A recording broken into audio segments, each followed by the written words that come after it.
오늘은 에레미야 31장 27절부터 보겠습니다. 구약성경 1102쪽입니다. 에레미야 31장 27절, 28절 두 절만 보겠습니다. 제가 봉독합니다. 여호와께서 가라사대 보라, 내가 사람의 씨와 짐승의 씨를 이스라엘 집과 유다 집에 뿌릴 날이 이르리니 내가 경성하여 그들을 뽑으며 회파하며 전복하며 멸하며 곤란케 하던 것 같이 경성하여 그들을 세우며 심으리라. 여호와의 말이니라. 아멘.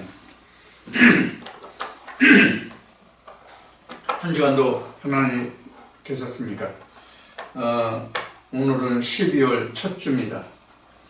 이미 일반 세상의 교회는 지난주까지 해서 막 추수감사 예배로 절기를 지냈을 것입니다. 그런데 저희는 여러분들이 아시는 바와 같이 절기를 전혀 지키지 않기 때문에 절기에 대해서는 여러분은 상당히 둔감하실 수 있습니다. 우리에게 성경에서 계절이 그렇게 중요한 것은 아닙니다. 그러나 우리가 그 계절을 지나지 않는 것은 아닙니다. 제가 전에 말씀드렸듯이 이 계절에 관해서는 전에 나눈 말씀이 있는데, 우리 평생에 하나님의 절기는 각자에게 단 한 번씩만 돌아온다라고 말했습니다. 세상적으로는 매년 그 같은 절기를 지내죠. 그러나 믿음 안에서 하나님의 백성이 된 자는 자기 평생에 성경의 전체의 절기를 단 한 번만 지낼 뿐입니다. 이것을 여러분들이 관념해 두시고 유념하시고, 절기에 대한 언젠가 또 한번 나눌 기회가 있을지 모르겠습니다만은, 자, 오늘은 그 절기에 관한 이야기가 아니기 때문에 지나가고, 오늘은 에레미야 31장 27절 28절 봉독한 말씀과 같이 이 말씀을 본문으로 사람의 시와 짐승의 시를 기록하고 있는데, 이 말씀에 대해서 오늘 나눠보기로 하겠습니다. 이미 사람과 짐승에 대해서는 여러분들이 잘 아시는 바와 같이 이미 창세기에서 다 하나님이 창조하셨고 이미 끝이 났습니다. 지금 에레미야서를 보고 있기 때문에 지금 에레미야서는 창세기로부터 상당한 세월이 지난 후죠. 그런데도 불구하고 하나님은 이스라엘과 유다 땅에 사람의 씨와 짐승의 씨를 뿌릴 날이 이르겠다, 이렇게 하나님은 말씀하고 계십니다. 자, 하나의 지금 에레미야서는 하나의 선지서죠. 그러니까 이 선지서는 예언의 말씀이기도 하죠. 모든 성경이 다 예언이긴 하지만은, 자, 그래서 지금 하나님이 이미 사람과 짐승과 그것을 다 창조하시고, 창세기 말씀에 보면 아담에게 이끌어와서 아담이 그 부르는 이름이 곧 그 이름이 됐다라는 말씀까지 우리가 다 공부한 적이 있습니다. 그런데 창세로부터 세월이 무수히 지난 에레미야 시대에 하나님이 다시 사람의 씨와 짐승의 씨를 뿌린다고 말씀하십니다.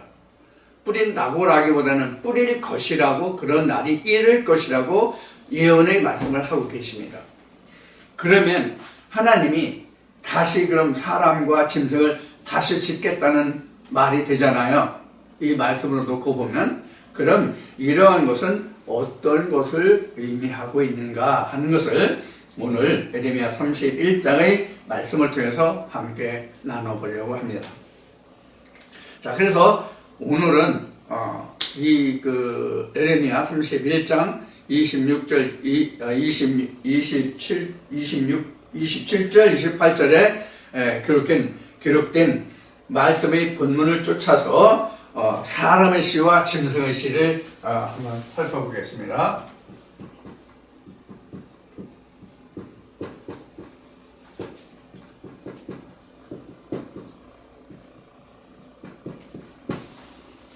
사람의 시와 짐승의 시. 우리가 지금 에레미야 31장에서 보시는 바와 같이 하나님이 이미 천지 창조가 끝난 훨씬 후에 에레미야를 통해서 사람의 씨와 짐승의 씨를 뿌린다고 하시는데, 그것도 그냥 아무 생각 없이 뿌리는 것이 아니라 경성하여 뿌리겠다 이렇게 말씀하십니다. 경성하여 뿌리겠다 이렇게 말씀하십니다. 경성이라는 것은 자세히 살펴본다는 그런 의미가 있습니다. 이 경성이라는 영어의 번역은 영어를 잘 하시는 분들은 이해하시겠지만은, 잘 아시겠지만은, 워치 오버로 되어 있습니다. 워치 오버. 그러니까 자세히 그냥 보아 지나치지 않고 자세히 본다라는 의미로 지금 쓰고 있습니다. 그래서 지금 하나님은 사람의 씨와 짐승의 씨를 뿌릴 날이 이르겠다고 하는데, 그게 언제냐 하는 거죠. 언제 하나님이 이스라엘과 유다에게 하나님의 씨와 사람의 씨를 뿌리겠느냐 하는 겁니다. 여러분들 생각은 언제 하나님이 사람의 씨와 짐승의 씨를 뿌릴 것 같다는 생각을 하게 하시는지요? 여러분들 어떤 생각이 드시는지요?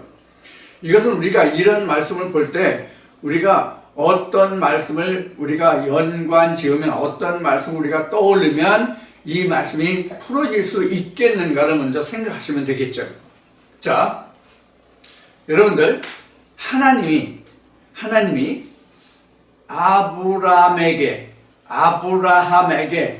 하나님이 무엇을 약속하십니까? 가나안 땅을 약속하시죠. 가나안 땅을 약속하시는데, 당장 창세기 말씀을 보면 당장 아브라함 세대에 가나안 땅을 약속하신 것이 아니라 아브라함의 씨로부터 4대를 언약하십니다.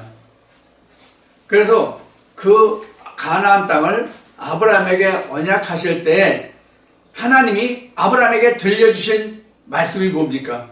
왜 4대 만에 가나안 땅을 그때의 가나안 땅을 너희 후손에게 주겠다고 하나님이 언약하십니까? 그 원인이 뭐예요? 아직 가나안 땅을 제가 관영치 아니하였습니다 라는 말씀이 나오죠.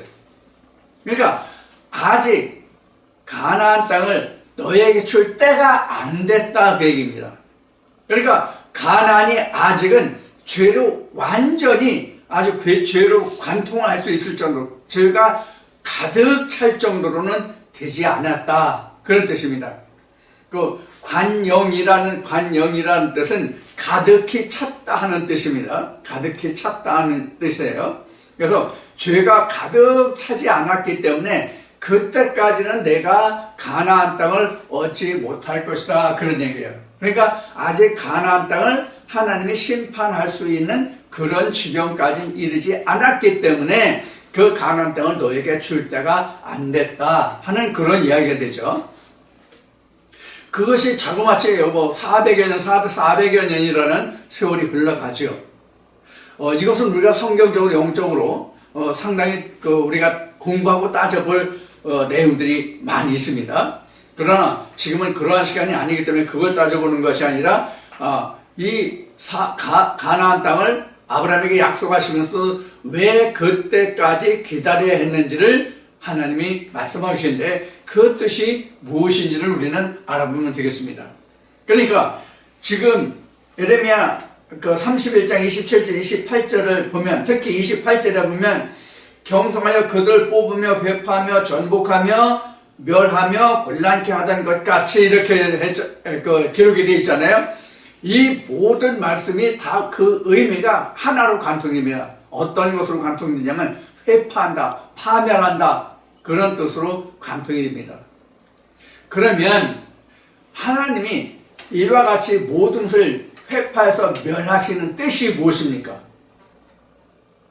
왜 그들을 회파해서 멸하시느냐 하는 거죠. 우리는 이런 것을 볼 수 있습니다. 어디서 보면 신약에 오면 신약에서 예수님이 예루살렘 성전을 앞을 지나가죠. 제자들이 그 성전을 자랑하죠. 그런데 예수님이 뭐라고 말씀하십니까? 이 성전을 헐어라. 3일 만에 내가 다시 일으키겠다. 이렇게 말씀하시죠. 이것과 앞에 아브라함의 예를 든 것과 지금 에레미야 31장에서 기록한 이 말씀과 전혀 같은 내용이 됩니다. 그러니까 먼저 것을 파하지 않고는 새로운 것을 지을 수 없다는 뜻이 되죠. 그런데 그것을 언제 하나님이 회파하느냐? 죄가 아주 가득할 때, 그때 그들을 회파하겠다는 뜻이에요. 자, 그래서 요한계시록에도 보면 그 순서가, 하나님의 그 심판의 순서가 어디서부터 시작이 되냐면 그 인을 떼면서 하나님의 나팔을 들으면서 맨 마지막에 뭐가 와요? 맨 마지막에 뭐가 와요? 재앙이 오죠. 재앙이라는 뜻이 뭐예요? 심판이에요. 그러면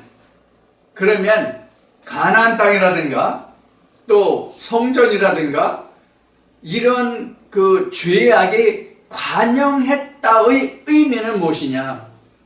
죄가 가득 찼다의 의미는 무엇이냐? 우리는 이걸 생각해 봐야 돼요.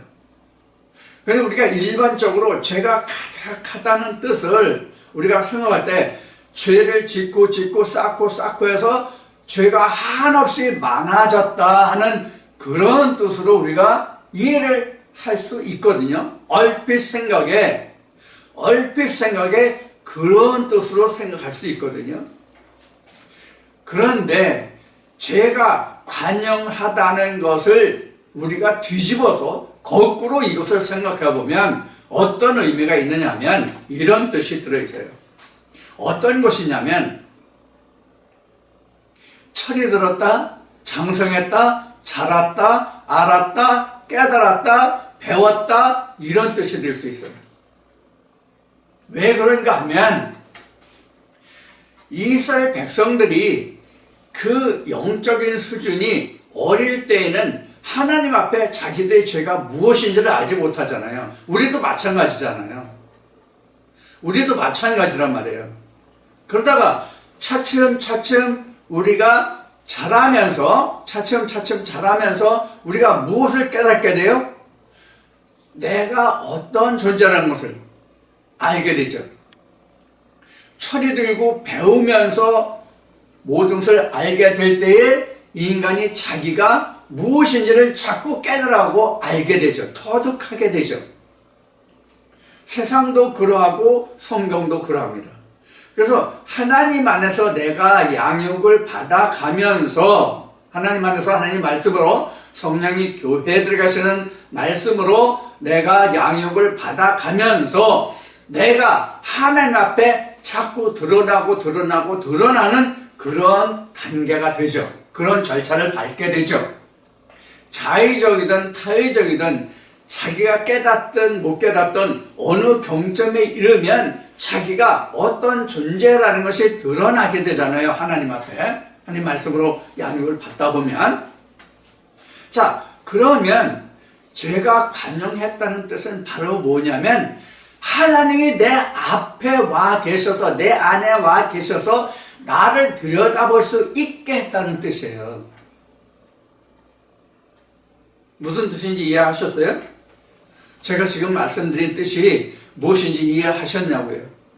그러니까 죄가 관영했다는 것을 뒤집어 보면 죄가 쌓고 쌓여서 죄가 더 많아졌다는 뜻도 되겠지만 성경적으로 보면 죄는 하나라면 하나, 둘이라면 둘, 열이라면 열이라는 그 상태로 그대로 있어도 내가 이 죄로 여기지 않던 때는 죄가 전혀 내게 생각이 안 된단 말이에요. 죄를 내가 알지 못한단 말이에요. 죄가 무엇인지를 내가 알 수가 없단 말이에요. 그러다가 철이 들면서 아니면 하나님 말씀을 들어가면서 내가 잘 알아보니까 이런 것이 죄였구나 라고 생각하는 그때가 제가 관영한 때라 그런 얘기예요. 그럼 결국은 뭐예요? 죄를 깨달은 때예요.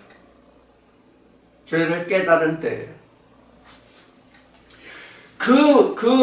그것이 바로 사람의 씨와 짐승의 씨로 나타나는 거죠. 그 결과가. 그러면 여기서 사람의 씨와 짐승의 씨를 우리가 구분할 필요가 있어요. 이거를 분별할 수 있어야 돼요. 우리가 사람의 씨와 짐승의 씨를 뭐로 분별하냐면 성경에서 사람이라는 것이 뭐였어요? 성경에서 사람이 무엇인지를 맨 먼저 성경에서 기록한 부분이 어디예요? 창세기 1장 27절 28절이에요. 그럼 사람이 어떤 것이 사람이에요? 성경에서 말하는 사람은 어떤 상태가 사람이에요? 하나님의 형상을 입어야 사람이에요.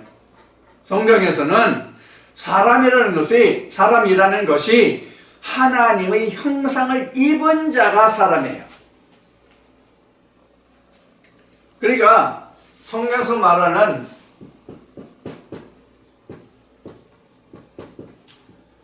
사람의 종류가 크게 따지면 에덴을 놓고 보면 똑같이 에덴을 놓고 봤을 때 여긴 에덴 밖이라고 그럽시다. 여기는 에덴은 아니에요. 에덴 아니에요. 그러면 에덴 안에서는 뭐예요? 하나님의 형상을 입음이죠. 하나님의 형상을 입어야 에덴 안에 있잖아요. 그럼 이 자들이 뭐예요? 에덴을 경작하는 자들이죠. 에덴을 경작하는 자들이란 말이에요. 이들이 에덴을 경작하는 자들이에요.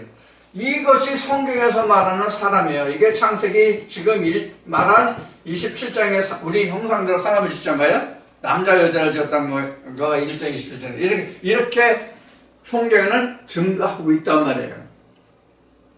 그래서 여기에도 수많은 사람들이 있잖아요. 여기는 극소수라고 한다면 여기는 허다한 사람들이 있잖아요. 허다한 사람들이.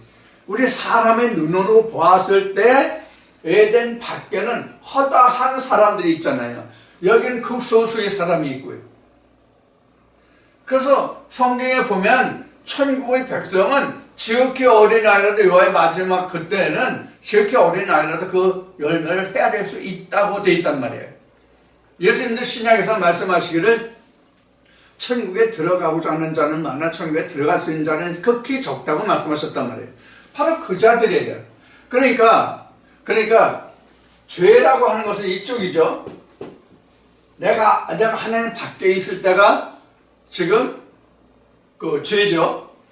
그런데 지금 여기에 있을 때는 아직 내가 이쪽에 있을 때는 죄가 관영하는 상태가 아니에요. 요 상태로 넘어올 때, 요 경계선이라고 합시다. 요 경계선을 넘어올 때가 관영점이에요. 여기가 관영점이에요. 그럼 여기서 뭐가 이루어져요? 여기서 심판이 이루어져요. 그래서 조금 전에 계시록 얘기했죠? 계시록 얘기면 첫째 인이 있고, 둘째 나팔이 있고, 세 번째 가서 뭐가 와요? 재앙이 오죠. 세 번째에 가서 재앙이 와요. 이 재앙이 곧 뭐예요? 심판이잖아요. 그러니까 이렇게 하나님의 모든 것을 다 알고 난 후에 앞에 말씀드린 마치 하나님을 다 알고 난 후에 나에게 뭐가 있다는 것이 죄가 있다는 것이 관영된단 말이에요.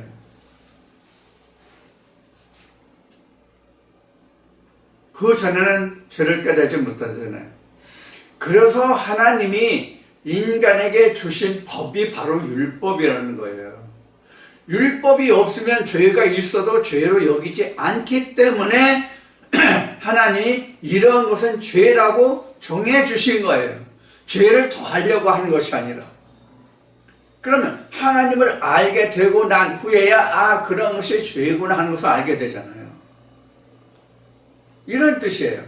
그래서 예레미야 31장에서 하나님이 사람의 씨와 짐승의 씨를 뿌릴 날이 이를 것이다 라고 말씀하시는 것은 앞에 그래서 예를 든 아브라함에게 가나안 땅을 나눠줬을 때 제가 관영치 아니었습니다. 성전을 지나실 때에 예수님께서 이 성전을 헐어버리라 한 것과 똑같단 말이에요. 그래서 헐어버린다는 얘기는 이걸 헐어버리는 거죠. 죄를 헐어버리는 거죠. 결국은. 뭘 헐어버리겠어요? 자, 우리가 성경에서 예를 든 예수님이 이 성전을 헐어라 3일 만에 짓겠다라는 그 성전의 터는 눈에 보이는 성전이었잖아요. 눈에 보이는 성전이었잖아요. 근데 실제 우리가 현재에 짓는 성전은 뭐예요? 마음의 성전이죠. 근데 그 마음의 성전을 뭐로 지었느냐는 거예요. 여기는 뭐예요? 사람이시잖아요. 여기는 짐승이시잖아요. 지금 말씀에 사람이시와 짐승이시 나왔으니까 여기는 짐승이시죠. 여기는 짐승이시란 말이에요. 여기는 사람이시고요. 지금 여기 이 말씀이죠. 창세기 1장. 그래서 사람이시란 말이에요. 여기는. 그래서 실제로 사람의 씨와 짐승의 씨를 뿌린다는 것이 아니라 하나님의 백성이 되는 것과 하나님의 백성이 되지 않는 것을 말하는 거예요. 결국은 이 뜻이 무엇을 말하냐면 세상 사람들이 말하는 천국과 지옥이에요. 천국과 지옥이에요. 그러면 지금 에레미야 31장 에레미야를 통해서 하나님이 그 예언하신 말씀과 같이 사람의 씨와 짐승의 씨를 누가 뿌렸어요? 누가 뿌렸어요? 하나님이 뿌렸죠. 성경 이 말씀은 에레미야 31장 이 말씀은 하나님이 에레미야를 통해서 예언하신 말씀이기 때문에 하나님이 뿌리신 거잖아요. 하나님이 그렇게 뿌릴 거라고 말씀하셨잖아요. 좀 다시 볼까요? 27절부터 다시 봅시다. 에레미야 31장 27절부터 다시 봐요. 여호와께서 가라사대 여호와께서 말씀하시되 보라 내가 사람의 씨와 짐승의 씨를 이스라엘 집과 유다 집에 뿌릴 날이 이르리니 누가? 여호와께서 말씀하시기를 여호와께서 말씀하시기를 내가라고 생각 여호와께서 뿌리신다는 얘기잖아요. 사람의 씨와 짐승의 씨를 그렇게 해서 뿌린다 이렇게 되어 있기 때문에 하나님이 뿌리신다고 이렇게 기록하고 있잖아요. 그러면 여기서 우리가 좀 물음표를 다를 부분이 있죠. 왜 하나님이 그럼 사람의 씨와 짐승의 씨를 뿌리느냐? 그럼 하나님이 사람의 씨도 가지고 있고 짐승의 씨도 가지고 있는가? 이렇게 우리가 반문해 볼 수도 있잖아요. 이것을 창세기 1장으로 거슬러 올라가면 하나님이 먼저 뭐를 지어요? 먼저 무엇들을 먼저 지으십니까? 천지 만물을 지으시고 그 다음에 사람을 짓기 전에 짐승들을 먼저 다 지어요. 그리고 맨 나중에 생기는 것이 사람이에요. 맨 나중에 지은 것이 사람이란 말이에요. 그러면 하나님이 먼저 사람을 지으신 것이 아니라 짐승을 먼저 짓거든요. 근데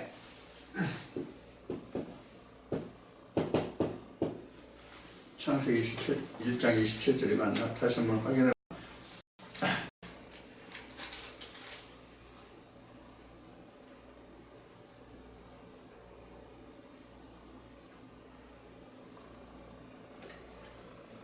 창세기 1장 27절 보겠습니다. 창세기 1장 27절 하나님이 자기 형상 곧 하나님의 형상대로 사람을 창조하시되 남자와 여자를 창조하시고 맞죠? 근데 이 창세기 1장 27절에 이르기 전에 이미 하나님이 모든 짐승들을 다 지어요. 그리고 하나님이 맨 나중에 사람을 지으시고 이 사람들로 하여금 복을 주시면서 뭘 하게 만들어요? 모든 피조 만물을 다스리게 하시죠. 모든 피조 만물을 다스리게 하신단 말이에요. 그러면 자 이렇게 나와요. 이 앞에 모든 짐승들이 다 창조돼요.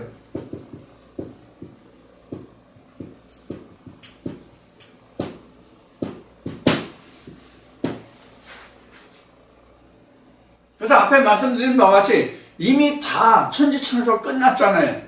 모두에 말씀드린 바와 같이.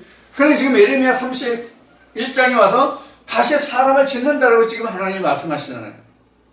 어떤 사람을 짓까요? 짐승의 모습과 사람의 모습을 된 그런 사람을 짓겠다는 뜻이에요.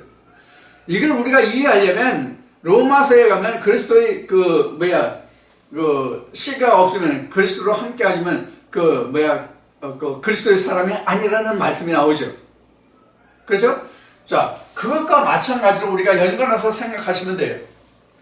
그래서 그리스도의 영이 없으면 그리스도의 사람이 아니란 말이에요. 하나님 영이 없으면 하나님의 사람이 아니란 말이에요. 그런 거예요. 그러니까 하나님의 사람이 아닌 자는 곧 짐승이에요. 여기서 바로 앞에 그렸던 이 그림에서 지금 같은 애들을 놓고 봤을 때 앞에 밖과 안으로 했었죠. 이렇게 그렸죠. 그러면 여기는 짐승, 여기 안쪽에는 사람 이렇게 있는 거예요. 누가 보았을 때에 이렇게 구분되느냐 하는 것을 그동안 여러 번 말씀드렸기 때문에 여러분들 이것을 꼭 기억하셔야 돼요. 누가 본 상태가 이렇습니까? 하나님이 보셨을 때예요. 그래서 에레미야 31장에서도 사람의 씨와 짐승의 씨라는 것은 실제 짐승의 씨를 말하는 것이 아니라 사람인데 하나님의 영이 없는 자예요. 여기서 우리가 살펴볼 것은 하나님이 사람의 씨와 짐승의 씨를 뿌렸다면 그럼 하나님이 짐승과 사람을 같이 지었다 이렇게 되죠. 여기서도 보면 창세기 1장에서 분명히 짐승들을 다 지었잖아요. 예레미야 31장에서 지금 그렇게 기록하고 있잖아요. 사람의 씨와 짐승의 씨. 그러면 무엇이 사람이냐 하는 것을 지금 얘기했어요. 지금요. 무엇이 사람이에요? 사람이란 뭐가 사람이에요? 뭐가 사람입니까? 여기 있잖아요. 하나님의 형상을 닮은 자, 하나님의 형상을 입은 자, 이거잖아요. 이게 신약에서 요한복음 1장 14절이죠. 그러니까 이렇게 된다는 뜻은 무엇을 말하냐면 하나님의 형상을 입은 자, 곧 죄가 관영했다 이 뜻이 된단 말이에요. 죄가 관영했다 이 뜻이 된단 말이에요. 자, 여기서 또 한 가지 우리가 살펴보고자 하는 것은 무엇이냐면 어떤 최적이나 용적이 10이라는 크기가 있어요. 10이라는 크기가 있어요. 근데 이 10을 가득 다 채웠어요. 10이 어떤 그릇이 용적이나 최적이 10이라는 양만큼이에요. 그런데 10을 다 채웠어요. 그럼 더 채울 수 있어요? 없어요? 못 채우죠? 채울 수가 없죠? 이런 상태가 바로 뭐냐면 관영이에요. 그럼 이런 상태는 무엇을 말한다고 그랬어요? 하나의 말씀으로 깨달음이라고 지금 말씀을 드렸죠. 그러면 창세기 1장에서나 에레미야 31장에서나 보는 바와 같이 우리가 이러한 형태에서 이러한 형태로 되는 거거든요. 이것은 실제 짐승이 아니라 죄의 상태를 얘기하고 여기는 무죄라고 그럴까요?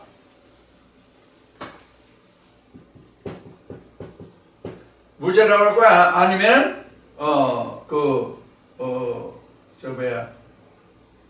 죄사함. 우리 죄사함 많이 얘기하죠. 죄사함이라고 할까요? 이런 상태가 되는 거예요. 지금 모든 사람들이 처음부터 하나님을 알고 걸어오진 않잖아요. 처음부터 하나님을 알고 하나님 앞에 온 자는 없잖아요. 어떤 상태에서 와요? 하나님을 전혀 알지 못하는 상태에서 시작해서 차츰차츰 알아가는 과정으로 온단 말이에요. 그러면 관영이라는 뜻은 뭐냐면 이거예요.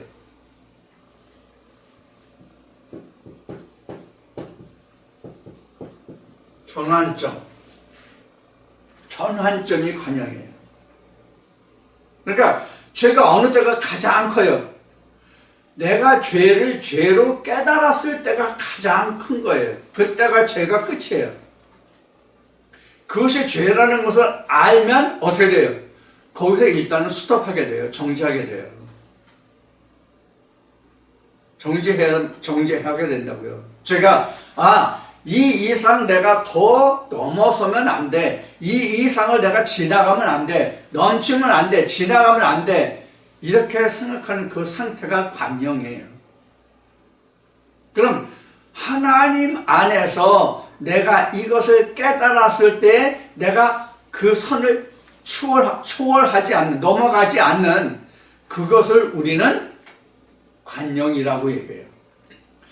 관영이라고 얘기했는데 이것을 이스라엘 백성들에게 하나님이 보여주신 것이 뭐예요? 이 관영이라는 상태를 하나님이 이스라엘 백성들에게 보여주신 게 무엇이냐고요? 6월절이에요. 지금 전환점이라고 한 얘기가 바로 6월절을 얘기하는 거예요.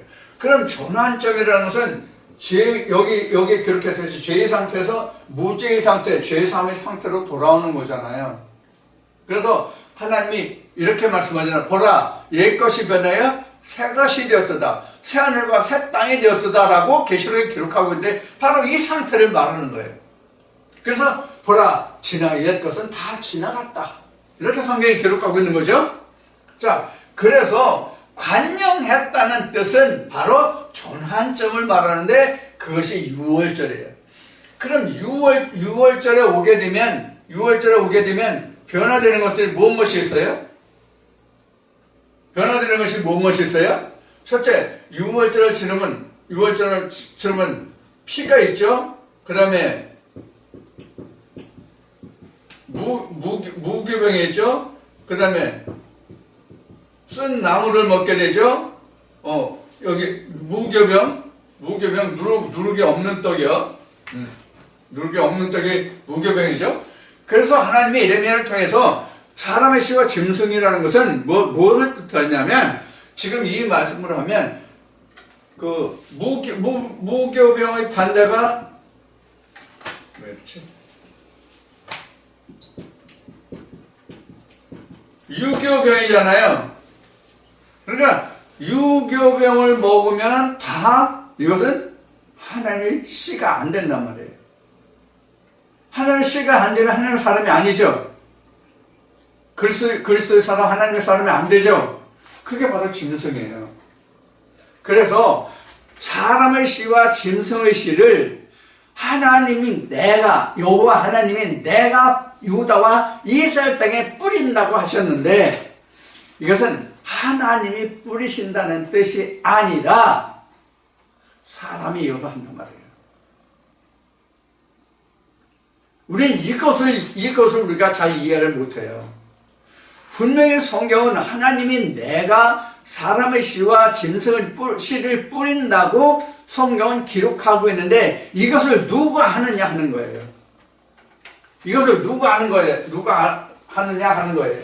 자, 여기 짐승의 씨를 누가 뿌려요? 사람의 씨를 누가 뿌려요? 여기는 인자 또는 구약은 선지자들이 한다면 즉 이 사람들은 뭐예요? 하나님의 보냄을 받은 자잖아요. 하나님이 보냄을 받은 자들이잖아요. 여기는 어디예요? 스스로 온 자들이죠. 그러니까 스스로 온 자들은 짐승의 씨를 스스로 오지 않고 하나님으로부터 보냄을 받은 자는 사람의 씨를 뿌린단 말이에요. 그런데 스스로온 자든 하나님으로서 보냄을 받은 자든 간에 무엇으로 하나님을 말합니까? 오늘날 우리로 말하면 성경을 바탕으로 하나님을 말하죠. 누구나 짐승의 씨를 뿌리는 자도 성경으로, 사람의 씨를 뿌리는 자도 성경으로. 다만 차이 나는 것이 뭐예요? 하나님으로부터 보냄을 받았느냐 스스로 왔느냐의 차이만 있단 말이에요. 그럼 그 근거는 뭐다? 그 근거는 뭐다? 성경이다. 구약대로 말하면 두루마리가 되겠죠. 현재 우리는 성경이라고 합니다만은 구약대에는 그 두루마리라고 얘기한 적이 있으니까 우리 성경에서 두루마리에 적었다, 두루마리에 썼다, 뭐 이런 얘기 많이 듣고 말하죠. 그 두루마리에 적혀 있는 것이죠. 오늘날은 성경이라고 하지만 그것이 두루마리라고 하는 것이죠. 자, 그러면 그 성경을 바탕으로 짐승의 씨와 사람의 씨가 나오기 때문에 에레미야를 통해서 하나님이 말씀하시는 것은 여호와가 말하는데 내가 짐승의 씨와 사람의 씨를 뿌리겠다 하는 거예요. 그러니까 근원은 그 시작은 성경에서 시작하는데 그것을 짐승의 씨와 사람의 씨로 전하는 자들이 있다. 그러므로 하나님이 사람의 씨와 짐승의 씨를 뿌리는데 어떻게 뿌리겠다? 경성하여 뿌린다. 경성하여 뿌린다. 살펴서. 요놈은 요 씨를 받을 건가? 요놈은 저 씨를 받을 건가? 이것을 살펴서 뿌린다는 얘기예요. 그럼 이것을 다시 뒤집어서 말하면 어떤 뜻이 돼요? 누가 정말로 하나님의 참 하나님, 성경에 기록된 대로 한다면 예수님이 말씀하신 말씀으로 인용한다면 유일하신 참 하나님이 나오죠. 누가 유일하신 참 하나님의 말씀을 원하는가? 아니면 자기표 하나님을 원하는가? 이것을 하나님이 워치오버 하시겠다는 뜻이에요. 패스오버가 아니라 워치오버입니다. 패스오버는 6월절이고요. 하나님이 이것을 경성해서 살펴서 자세히 살펴서 어느 놈이 어느 씨를 원하는 것에 따라서 그에게 그 씨가 뿌려질 것이라는 얘기예요. 그래서 사도 바울은 고린도 교회에 편지할 때 고린도 15장에서 뭐라고 말했냐면 사람의 모두가 다 씨를 뿌리는데 그 씨를 뿌릴 때에 자기가 형체를 뿌리는 것이 아니라 뭐를 뿌린다고 그랬어요? 다만 자기가 알지 못한 그 씨 알갱이를 뿌릴 뿐이다. 형체를 알지 못하고. 그러면 싹이 나서 열매를 거두어 봐야만 그 형체가 무엇인지 알 수 있다는 뜻으로 바울은 기록하고 있어요. 고린도 교회에. 그러면 우리가 문제인 것이 뭐냐면 형체를 알지 못하는 씨를 뿌리기 때문에 문제인 거예요. 그것이 짐승의 씨인지 사람의 씨인지 그 형체를 알지 못하고 뿌리기 때문에 문제인 거예요. 그래서 여기에 들어간 말이 뭐예요? 경성이에요. 자, 여기서 한 가지 짚어드릴게요. 경성을 누가 했어요? 에레미야를 통해서 하나님의 말씀에 기록한 에레미야 31장 27절 28절 보면 누가 경성했어요? 하나님이 경성하셨죠. 하나님이 경성하셨죠. 내가 경성하여 뿌릴 것을 이렇게 말씀하시잖아요. 그런데 하나님이 회파도 하고 파멸도 하고 멸하기도 하고 뭐 그렇게 하시죠. 그러면 결국 이러한 경성이라는 뜻이 바로 뭐예요? 경성이라는 단어의 뜻을 말하는 게 아니에요. 지금은요. 앞에서는 워치오버라고 그 말씀을 드렸는데 경성이라는 뜻이 그런 뜻이라고 자세히 살핀다고 그런 말씀하셨는데 이 성자가요 깨달을 성자거든요. 깨닫는다, 깨어난다, 깨닫는다 그런 뜻이거든요. 자, 그래서 살펴서 깨어난다 그런 뜻이에요. 그래서 뭐 경성이라는 것은 잠을 자지 않는다라는 뜻도 거기에는 포함이 되어 있어요. 자, 경성을 누가 한다고 지금 성경은 말하고 있어요? 하나님이 경성한다고 되어 있죠. 그러면 경성을 누가 할까요? 실제로는 이 짐승의 씨와 사람의 씨를 받는 자가 경성해야 돼요. 내가 이것이 짐승의 씨인지 사람의 씨인지 내가 이것을 살펴야 된다고요. 하나님이 살피는 것이 아니라. 이 얘기를 하려면 참 상당히 복잡한데. 자, 그래서 살핀다는 그 자체를, 경성한다는 그 자체를 성경에는 지금 에르미야 통해서 말씀하실 하나님이 경성하여 이렇게 씨를 뿌린다고 하셨는데, 모습을 회파하고 하나님이 씨를 뿌린다고 이렇게 하셨는데, 결국은 그 경성하는 그 자체를 하나님의 말씀을 듣는 각 개개인이 해야 된다는 얘기예요. 그럼 제가 지금 말씀드린 이 부분에서 여러분들 어떤 의문점이 생기나요? 안 생기나요? 의문점 생겨요? 안 생겨요? 어떤 의문점이냐 하면, 분명히 하나님이 경성한다고 했는데 제가 어떻게 말씀드렸어요? 각자가, 말씀을 듣는 각자가 경성해야 된다고 말씀을 드렸죠. 그럼 여기서 뭐 어떤 의문점이 생기냐고 질문했으니까 어떤 의문점이 생겼어요, 여러분들? 그럼 각자가 하나님이라는 의문점이 생기잖아요. 왜? 내가 경성한다고 했으니까. 성경은 하나님이 경성한다고 그랬는데 지금 제가 말씀드린 것은 내가 경성해야 된다고 그랬잖아요. 그럼 하나님이 경성해야 된다고 그랬는데 제가 설명한 것은 각자 말씀을 듣는 자가 경성해야 된다고 그랬으니까 각자 듣는 자가 하나님이 돼야 되잖아요. 이것을 여러분들이 생각하고 들으셨다는 뜻이에요. 제가 질문한 거는. 여러분들 생각은 어떠십니까? 지금 동영상을 청취하시는 여러분들 생각은 어때요? 하나님이 경성한다고 그랬는데 성경은 분명히 저는 말씀드리기를 각자 말씀을 듣는 자가 경성해야 된다고 말씀을 드렸어요. 그러면 하나님이 곧 누가 돼요? 각자가 되는 것이죠? 하나님이 각자가 되잖아요. 무슨 뜻인가 하면은 이 말씀이 사람의 씨인가 짐승의 씨인가를 분별하는 것을 누가 해야 되느냐 하는 얘기예요. 누가 합니까? 말씀을 각자 듣는 자신이 해야 되잖아요. 이것이 진짜 하나님께로 온 말씀인지의 여부를 누가 확인하느냐고요. 각자가 해야죠. 그러니까 각자 말씀을 듣는 자는 무엇을 해야 하느냐면 이것이 사람으로부터 인한 것인가 하나님으로부터 인한 것인가를 내가 구별하고 판단하고 이것을 식별해내야 한단 말이에요. 이 역할을 각자가 해야 되잖아요. 하나님이 하시는 게 아니잖아요. 그런데 성경은 누가 한다고 되어 있어요? 하나님이 하신다고 되어 있다 이런 얘기예요.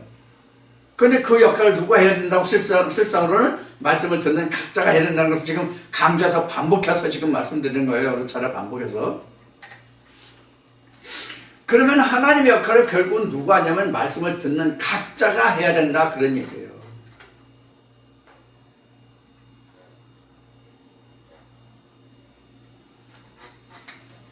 답답하니까 조금 직설적으로 답을 드리겠습니다.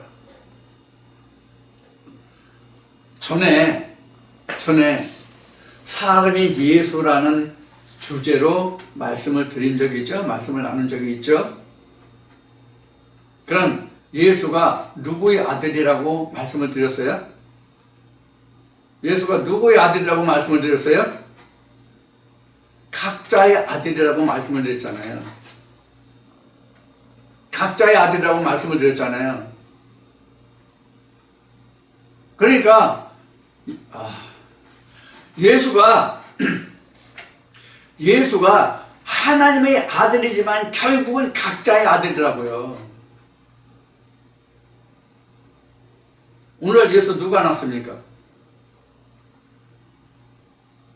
오늘날 예수라는 아들을 누가 낳냐고요? 각자가 낳잖아요. 그럼 자기 자신이 하나님이 되는 거예요. 그러면 하나님이 경성하여 씨를 뿌린다고 하는 말씀을 이해를 하시겠는지요? 성경이 이래서 복잡해요, 사실은. 우리 말도 말 속에 말이 있다는 말이 있잖아요. 말 속에 말이 있다는 말이 있는데 성경이야말로 진짜 글 속에 글이 있어요. 글 속에 글이 있어요. 제가 며칠 전에 그 외부에 나가가지고 어떤 교육을 하루 받고 왔는데 거기에 그 대화의 기법, 소통의 그 과목이 있어서 거기서 들었는데 거기서 헬라어로 이런 얘기를 하더라고요. 에토스, 로고스, 파토스 이런 이야기를 하더라고요. 자, 다른 거 다 차치하고 로고스 여러분들 굉장히 익숙한 단어죠? 우리나라 말은 아니지만 교회에 다니시는 분들로서는 로고스라는 말이 상당히 귀에 익은 단어죠. 근데 우리는 로고스 하면 뭐로 이해를 해요? 하나님의 말씀 자체를 우리는 로고스로 이해하죠. 근데 이 대화의 기법 소통에서는 이 로고스를 뭐로 이해를 하냐면 논리로 이해하고 있어요. 논리로 설명을 하고 있어요. 논리를. 무슨 뜻이냐면 결국 하나님의 말씀은 논리란 말이에요. 논리라고. 그냥 일반적인 평범한 그런 언어가 아니라 상당히 논리적인 그런 그 글이다, 말이다, 그런 뜻이에요. 그러니까 그 커플을 벗겨야 그 논리가 나오죠. 그러니까 그 대화, 소통의 법에서 이 로고스라고 하는 것은 뭐냐면 상대방이 어떤 대화를 했을 때 잘 소통이 되지 않으면 논리적으로 차근차근 설명해 주라는 뜻이 로고스예요. 대화 소통의 법에서는. 그러니까 이 성경도 바로 로고스라고 성경은 기록하고 있기 때문에 창세기 1장에서는 말씀이죠. 요한복음 1장에서는 로고스로 나오죠. 자, 똑같은 말씀이에요. 다만 헬라어냐 히브리어냐의 차이만 있어요. 여하튼 똑같은 말씀이에요. 즉 성경 자체가 말씀이란 말이에요. 로고스란 말이에요. 그래서 이 로고스라는 것은 지금 말씀드린 바와 같이 그 속에 들어있는 의미가 깊기 때문에 그 의미를 해석하지 않으면 이 말씀을 들을 수가 없는 거예요. 우리가 이것을 풀어내지 못하면 성경은 한없는 말이 논쟁이 돼요. 그래서 지금 그런 것들을 지금 풀어드리고 있는 한 장면이에요. 이것도요. 그래서 오늘은 뭘 풀어요? 지금 짐승과 사람이라는 것을 풀어요. 그래서 하나님의 말씀으로 하나님의 형상으로 지어질 수 있는 것은 사람이시요 같은 말씀으로 하나님의 형상으로 지어질 수 없는 말씀은 곧 짐승이시다, 그런 얘기예요. 그런데 그걸 누가 사람의 씨와 짐승의 씨를 분별해내야 된다고요? 각자 듣는 자기 자신이 해야 된다는 얘기예요.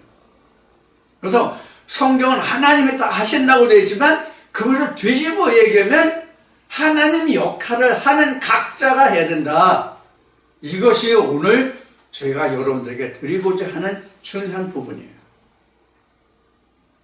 각자가 사람의 씨와 짐승의 씨를 각자가 분별하고 식별하고 경성하여서 심고 가꿔야 되고 회파해야 되고 전복해야 되고 멸해야 된다고요. 그래서 내가 각자에게 있어서 모든 하나님의 씨, 즉 사람의 씨가 아닌 것을 뒤집어 엎고 전복하고 회파하고 멸하고 하는 역할을 각자가 하는데 그 때가 바로 어느 때냐면 아브라함에게 하나님이 가나안 땅을 약속하신 제 관영한 때가 바로 그때라는 얘기예요. 그래서 요한계시록에 인과 나팔과 심판 재앙을 말씀드린 거예요. 하나님의 성경이 열려서 하나님의 음성을 들어서 그 말씀이 충만할 때에 비로소 내 안에 있는 죄악을 씻어낼 수 있어요. 심판해낼 수 있어요. 이런 상태가 관영이다 이거예요. 오늘 여러 가지 단어를 여러분들에게 말씀을 드려서 풀어드렸어요. 그래서 우리가 똑같은 문자, 똑같은 글자, 똑같은 단어를 보는데 하나님의 영적 시각으로 볼 거냐, 사람의 사전적인 시각으로 볼 거냐에 따라서 사람의 시와 짐승의 시가 나눠져요. 우리가 문자적 얘기를 많이 했는데 이 문자적으로 보는 것이 곧 짐승의 시예요. 이걸 누가 선별해내요? 누가 구별해내요? 누가 식별해야 돼요? 듣는 각자가 해야 되잖아요.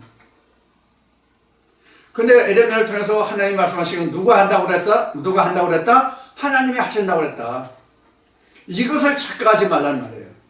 이것을 착각하기 때문에 일반적으로 신학에서 전하는 모든 하나님의 말씀은 하나님이 다 하신다야. 오늘도 여러분들 나누는 에레미야 31장 27절 28절이 하나님이 하신다고 그랬으니까 나는 가만히 있어도 되잖아. 감나무 밑에 누워있으면 입에 감이 떨어진다는 격이잖아요. 이 에레미야 31장의 이 말씀도 과연 그러하냐 하는 거예요. 아니잖아요. 감 먹고 싶으면 꼭지가 물러서 홍시가 되었을지라도 내가 올라가서 직접 따든가 아니면 딸 채를 도구를 만들어서 따든가 해서 내 입에 넣어야 내 입에 들어가요. 감나무 밑에 누워있다고 해도 그 감이 내 입에 떨어질 확률은 거의 없어요. 물론 얼굴이나 몸에 떨어질 확률은 좀 높을지 모르지만 입에 떨어질 확률은 100% 없다고 봐도 과언이 아니에요. 마찬가지예요. 하나님 말씀도. 자, 여러분들 오늘 지금 이 시간 첫 시간인데요. 지금 나는 에레미야 31장 27절 28절 말씀을 통해서 사람의 시와 짐승의 시를 지금 두고 나누는데요. 사람의 시와 짐승의 시를 두고 나누는데요. 여러 가지 뜻을 말씀을 드렸고 여러 말씀들을 인용해 드렸어요. 또 단어도 풀어 드렸어요. 결국 여러분들이 오늘도 여기에서 혹여나 좀 이상하다 뭐 그런 부분을 느낄 부분이 있다면 내가 해야 된다는 부분을 아마 여러분들이 상당히 좀 오해를 하실 수 있는 여지가 있는 그런 부분이에요. 그러나 이러한 자초지종을 오늘도 여러분들에게 자세히 풀어서 말씀을 드렸으니까 짐승의 시와 사람의 시를 뿌리는 그 자체를 경성하는 그 자체가 자신이 돼야 된다. 그 주체 자신이 돼야 된다는 것을 말씀을 드렸으니 오늘도 이 시간의 말씀을 통해서 여러분들이 지금 심고 가꾸고 열매를 거두고자 하는 그것이 사람의 신지 짐승의 신지를 여러분들 자신이 스스로 식별하셔서 부디 바라기는 사람의 씨만 여러분들이 하나님의 에덴 땅에 심어지고 거둬지고 수확해서 여러분들이 그 수확의 결실을 보시는 여러분들이 되기를 원합니다. 그래서 우리가 하나님의 말씀을 자꾸 풀어 듣는 거예요. 그렇지 않으면 우리가 하나님의 말씀을 경성할 수가 없기 때문에. 자, 오늘도 이 말씀을 통해서 여러분들이 충분히 하나님의 말씀을 항상 이와 같이 사람의 시와 짐승의 시를 분별해내고 식별해내고 그런데 그것은 하나님의 말씀이 자라와야만 그것이 된다. 그런 의미로 오늘 관용이라는 단어도 중점적으로 말씀을 드렸습니다. 자, 이 시간 첫 시간은 오늘 여기서 마치고요. 잠시 쉬었다 다시 만나겠습니다.